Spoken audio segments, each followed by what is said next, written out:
Escritos de filosofía política. Mijaíl Bakunin. Parte 1. Filosofía. Ciencia. Un esbozo general. La unidad de la ciencia. El mundo es una unidad, a pesar de la infinita variedad de sus componentes. La razón humana, que considera a este mundo como un objeto a investigar y comprender, es la misma o idéntica a pesar del infinito número de diversos seres humanos pasados y presentes en los que se encarna. En consecuencia, la ciencia debe ser también algo unificado, porque no es sino el reconocimiento y la comprensión del mundo por la razón humana. El objeto de la ciencia. La ciencia tiene como único objeto la conceptualización y, en lo posible, la reproducción sistemática de las leyes inmanentes a la vida material, lo mismo que intelectual y moral, de los mundos físicos y social, que en realidad forman parte del mismo mundo natural. Estas leyes se dividen y subdividen en leyes generales, particulares y especiales. El método de la ciencia. A fin de establecer esas leyes generales, particulares y especiales, el hombre no tiene más instrumento que la atenta y exacta observación de los hechos y fenómenos que se producen tanto fuera como dentro de él. Y en el curso de esta observación, el hombre distingue lo accidental, contingente y mutable de lo que ocurre siempre y en todas partes del mismo modo invariable. ¿Cuál es el método científico? Es el método realista par excellence. Procede de lo particular a lo general, del estudio y el establecimiento de los hechos a su comprensión y desde ellos a las ideas. Sus ideas son sólo la fiel representación de la coordinación, sucesión y mutua acción o casualidad que existe entre los hechos reales y los fenómenos. Su lógica no es más que la lógica de los hechos. El método científico o positivista no admite ninguna síntesis que no haya sido verificada previamente por la experiencia y por un análisis escrupuloso de los hechos. Experimentación y crítica. El hombre carece de medio alguno para determinar firmemente la realidad de una cosa, hecho o fenómeno dado, que no sea encontrarlo, reconocerlo y establecerlo de un modo efectivo y en su plenitud sin mezcla alguna de fantasía, conjeturas e irrelevancias suscitadas por la mente humana. De esta forma, la experiencia se convierte en el fundamento de la ciencia, y no estamos pensando ahora en la experiencia del individuo. Por consiguiente, la ciencia tiene en su base la experiencia colectiva de los contemporáneos, tanto como la de todas las generaciones pasadas. No admite ningún dato sin una crítica preliminar. ¿En qué consiste esta crítica? Consiste en comparar cosas afirmadas por la ciencia con las conclusiones de mi propia experiencia personal. ¿Y en qué consiste la experiencia de todo individuo? En los datos de sus sentidos gobernados por su razón. No acepta nada que no haya encontrado en el estado material, que no haya visto, oído o, en los casos en que sea posible, tocado con mis propios dedos. Personalmente, este es el único medio que tengo para convencerme de la realidad de un objeto, y solo me fío de las personas que proceden absolutamente del mismo modo. De aquí se deduce que la ciencia se basa ante todo en la coordinación de una masa de experiencias personales, pasadas y presentes, siempre sometidas a la prueba rigurosa de la crítica recíproca. Es imposible imaginar ninguna base más democrática. Constituye el fundamento esencial primario y todo conocimiento humano que en lo último análisis no haya sido verificado por esa crítica debe excluirse por completo por esta falta de cualquier certeza o valor científico. Ciencia y creencia. No hay nada tan desagradable para la ciencia como la creencia. La crítica jamás dice la última palabra, porque la crítica, que representa los grandes principios de la rebelión dentro de la ciencia, es el guardián severo e incorruptible de la verdad. La inadecuación de experiencias y crítica. Sin embargo, la ciencia no puede confinarse a esta base, que no hace sino suministrarla una multitud de los hechos más diversos debidamente confirmados por incontables observaciones y experiencias individuales. la ciencia comienza propiamente con la comprensión de las cosas, los hechos y los fenómenos. Las propiedades de la ciencia. La idea general es siempre una abstracción, y por consiguiente, en alguna medida, una negación de la vida real. He dicho que el pensamiento humano y, por tanto, la ciencia misma, solo pueden captar y nombrar en los hechos reales su significado general, sus relaciones generales, sus leyes generales. En resumen, el pensamiento y la ciencia pueden captar aquello que es permanente en la continua transmutación de las cosas, pero jamás su aspecto material e individual, palpitante de vida y realidad, pero por eso mismo pasajero y elusivo. Los límites de la ciencia. La ciencia comprende el pensamiento de la realidad, pero no la realidad misma, el pensamiento de la vida, pero no la vida misma. Este es su límite, su único límite insuperable, puesto que se basa en la naturaleza misma del pensamiento humano, único órgano de la ciencia. La misión de la ciencia. Es en esta naturaleza del pensamiento donde se fundan los indiscutibles derechos y la gran misión de la ciencia, así como su impotencia respecto a la vida e incluso su acción perniciosa, allí donde se arroga, mediante sus representantes oficiales, el derecho a gobernar la vida. La misión de la ciencia es la siguiente: estableciendo las relaciones generales de las cosas pasajeras y reales, discerniendo las leyes generales inherentes al desarrollo de los fenómenos de los mundos físico y social, fija, por decirlo así, los hitos inmodificables en la marcha progresiva de la humanidad, indicando también las condiciones generales cuya rigurosa observación es una cuestión de primera necesidad y cuya ignorancia u olvido conduce a resultados fatales. Ciencia y vida. En una palabra, la ciencia es el ámbito de la vida, pero no la vida misma. La ciencia es inmutable, impersonal, general, abstracta e insensible como las leyes que idealmente reproduce, leyes deducidas a través del pensamiento o mentales, es decir, cerebrales. La palabra cerebral se utiliza aquí para recordar que la propia ciencia es solo un producto material de un órgano material humano, el cerebro. La vida es huidiza y transitoria, pero también palpita de realidad e individualidad, de sensibilidad, sufrimientos, goces, aspiraciones, necesidades y pasiones. Por sí sola crea espontáneamente cosas y seres reales. La ciencia no crea nada, se limita a reconocer y establecer las creaciones de la vida. Y cada vez que los científicos, emergiendo de su mundo abstracto, interfieren, el trabajo de la creación vital en el mundo real.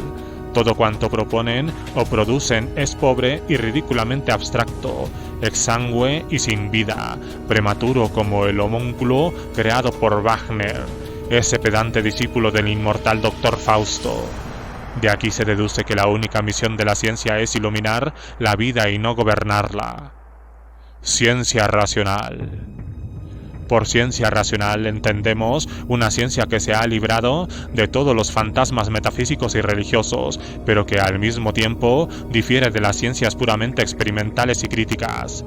Difiere de estas últimas, en primer lugar, por no confinar sus investigaciones a un objeto definido e intentar abarcar el mundo entero, siempre que ese mundo sea conocido, porque la ciencia racional no se interesa por lo desconocido. En segundo lugar, la ciencia racional, al revés que la ciencia experimental, no se limita al método analítico y recurre también al método de síntesis, procedimiento a menudo mediante la analogía y la deducción, aunque solo confiera un significado hipotético a la síntesis, salvo cuando han sido confirmadas a conciencia por el análisis experimental o crítico más riguroso. Las hipótesis de la ciencia racional y la metafísica. Las hipótesis de la ciencia racional difieren de las hipótesis metafísicas en que estas últimas, deduciendo sus presupuestos como colorarios lógicos de un sistema absoluto, pretenden forzar a la naturaleza a aceptarlas, mientras las hipótesis de la ciencia racional no procede de un sistema trascendental, sino de una síntesis que en sí misma es solo el resumen o la inferencia general hecha a partir de una diversidad de hechos, cuya validez ha quedado demostrada mediante la experiencia.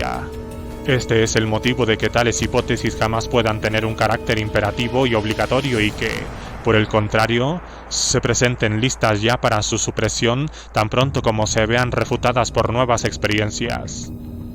Residuos teológicos y metafísicos en la ciencia.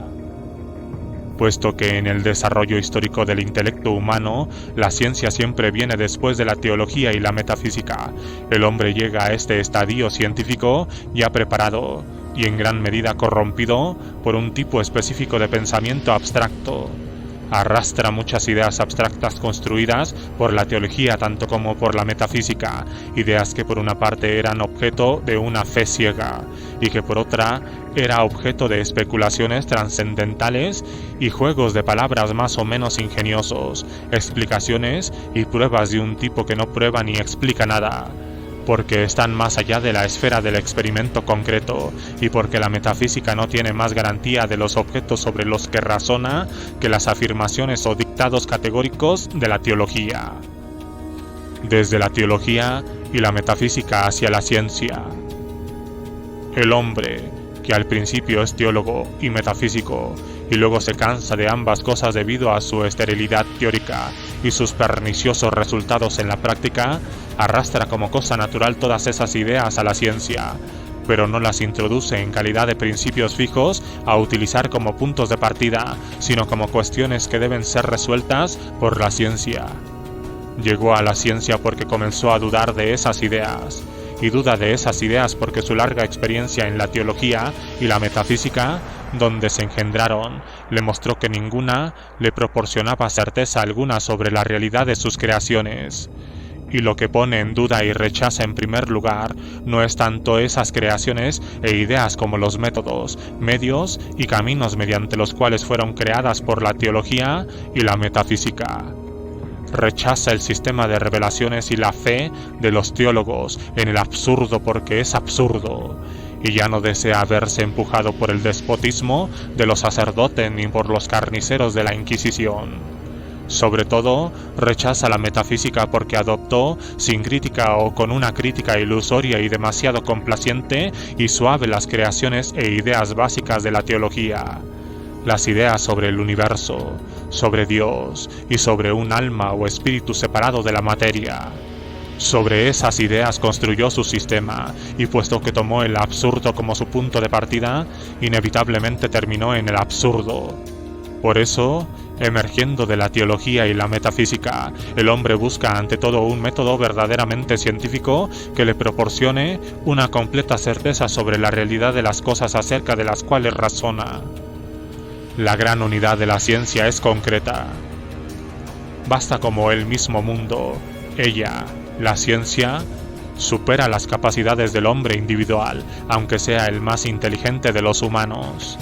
Nadie es capaz de abarcar la ciencia en toda su universalidad y en todos sus infinitos detalles.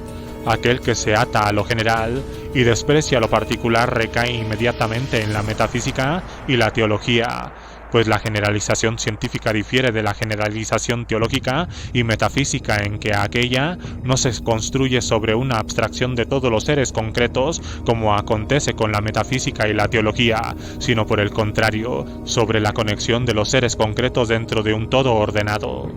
La gran unidad de la ciencia es concreta, es unidad en la infinita diversidad, mientras la unidad de la teología y la metafísica es abstracta, es una unidad en el vacío.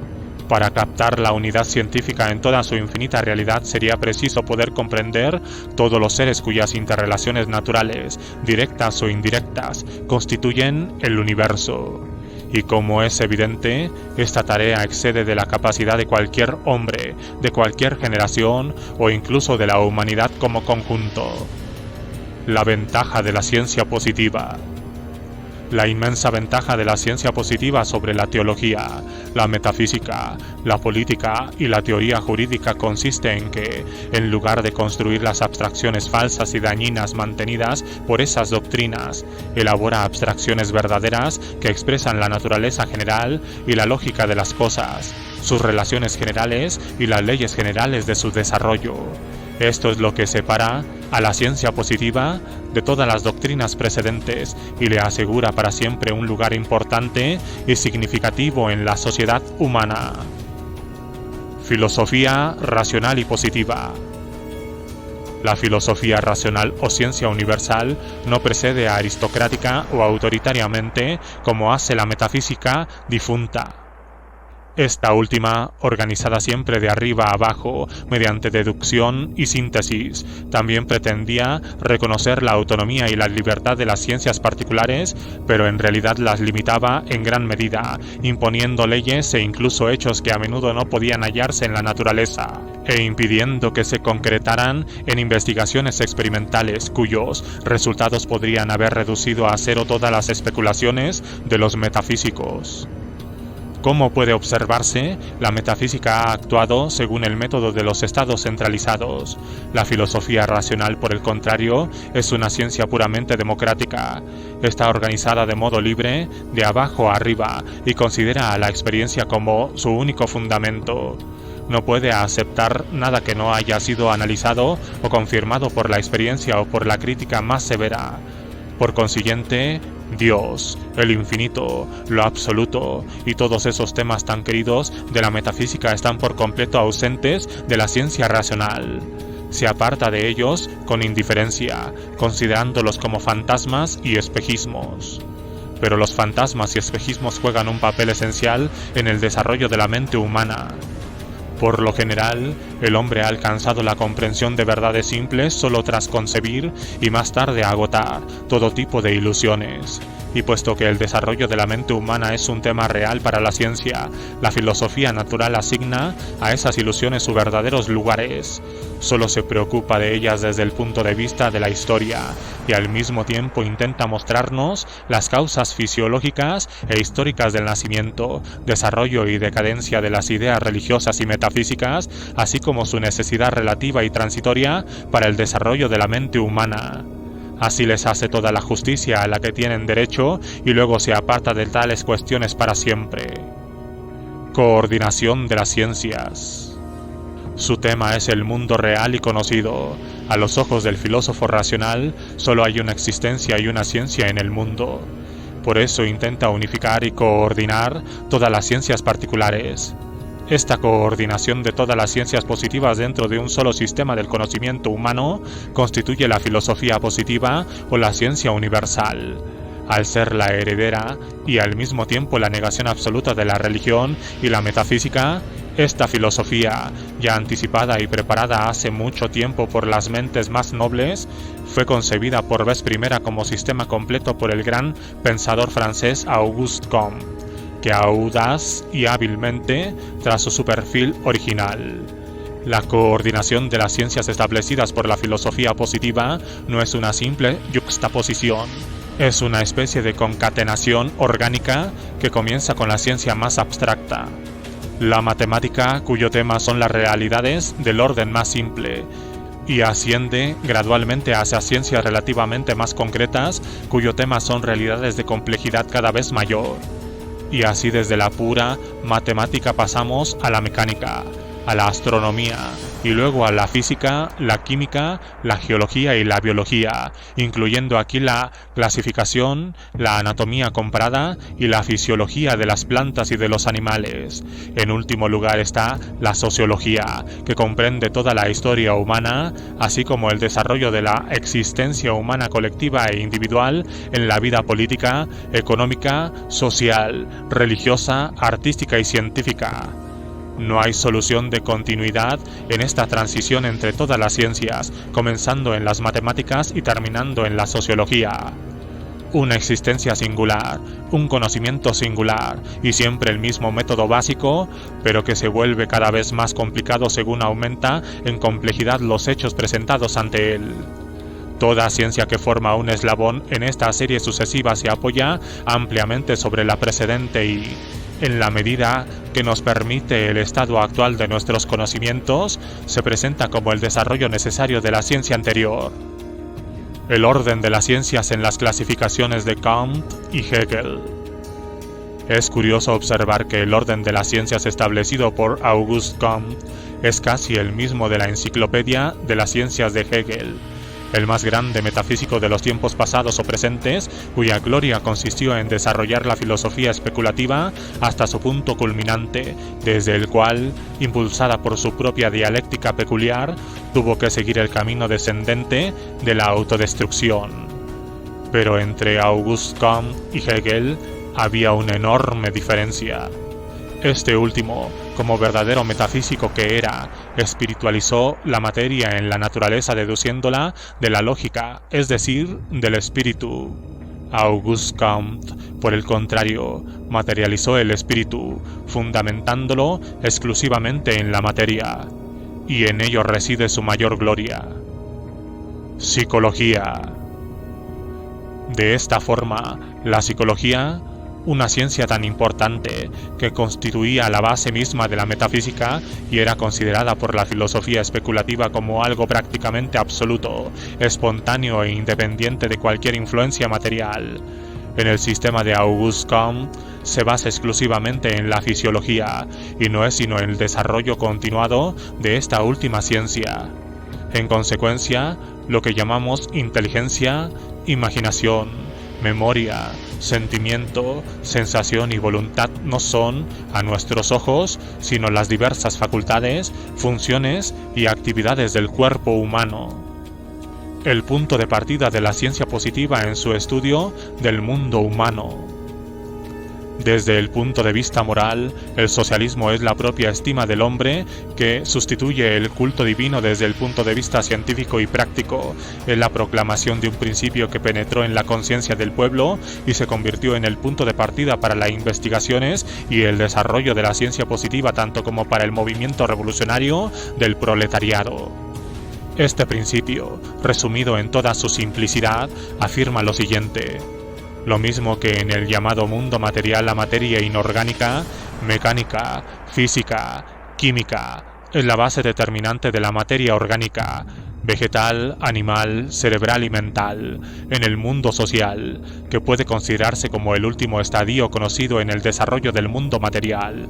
El desarrollo de los problemas económicos ha sido siempre la base determinante del desarrollo religioso, filosófico y social. Considerado desde este punto de vista, el mundo humano, su desarrollo y su historia, se nos presentará un día bajo una luz nueva y mucho más amplia, natural y humana, cargada con lecciones para el futuro. Antes se consideraba al mundo humano como la manifestación de una idea teológica, metafísica y jurídico-política. Pero actualmente debemos renovar su estudio tomando la naturaleza como punto de partida y la peculiar fisiología del hombre como hilo conductor. La sociología y sus tareas.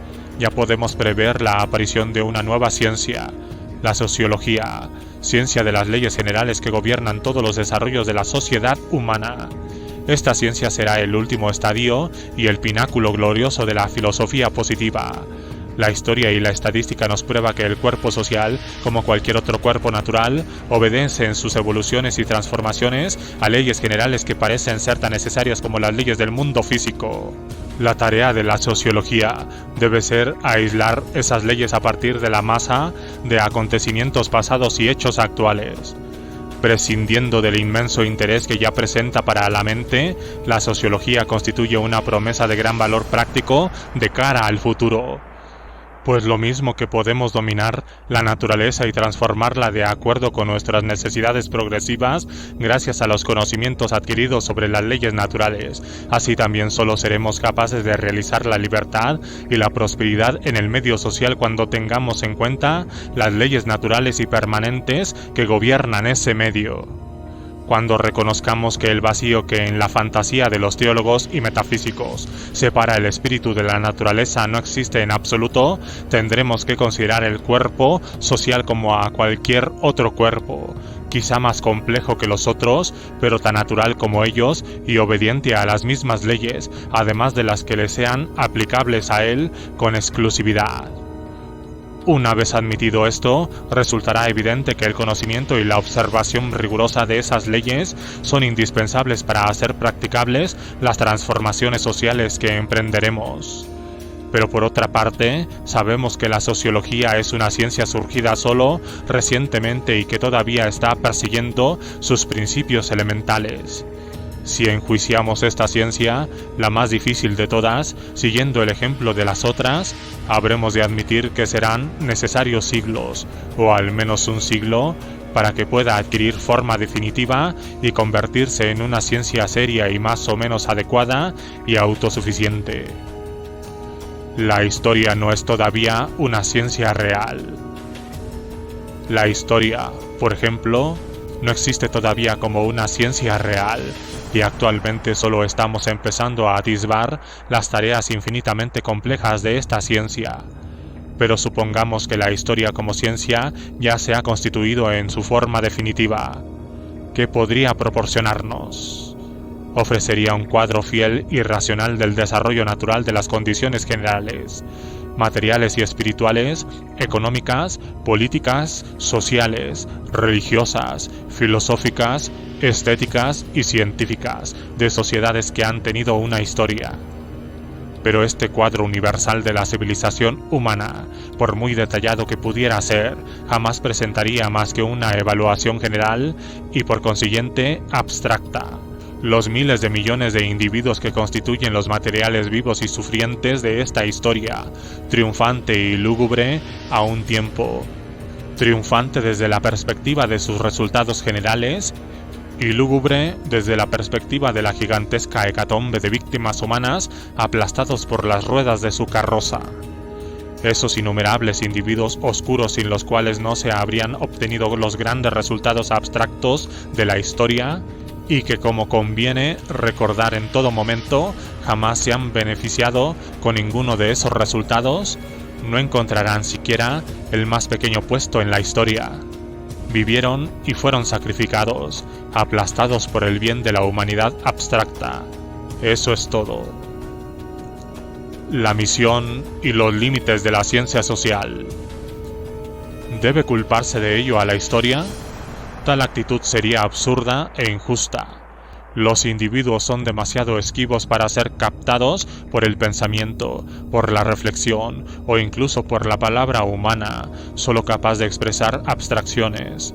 Se evaden en el presente como se evadían en el pasado. En consecuencia, la propia ciencia social, la ciencia del futuro, seguirá ignorándolos necesariamente. Y todo cuanto tenemos derecho a exigir de ella es que nos indique veraz y definitivamente las causas generales del sufrimiento individual. Entre esas causas no olvidará, desde luego, la inmolación y subordinación, demasiado común incluso en nuestros tiempos, de los individuos vivos a las generalizaciones abstractas, y al mismo tiempo tendrá que mostrarnos las condiciones generales necesarias para la emancipación real de los individuos que viven en la sociedad. Esta es su misión y estos son sus límites, más allá de los cuales su actividad puede ser perniciosa e impotente. Porque más allá de esos límites comienzan las pretenciosas exigencias doctrinarias y gubernamentales de sus representantes autorizados, sus sacerdotes. Es tiempo de prescindir de todos los papas y sacerdotes. No los queremos ya más entre nosotros, ni siquiera si se llaman a sí mismos socialdemócratas. Repito una vez más, la única misión de la ciencia es iluminar el camino. Solo la vida misma, librada de todas las prisiones gubernamentales y doctrinarias y dueña de la plena libertad de una acción espontánea, es capaz de crear.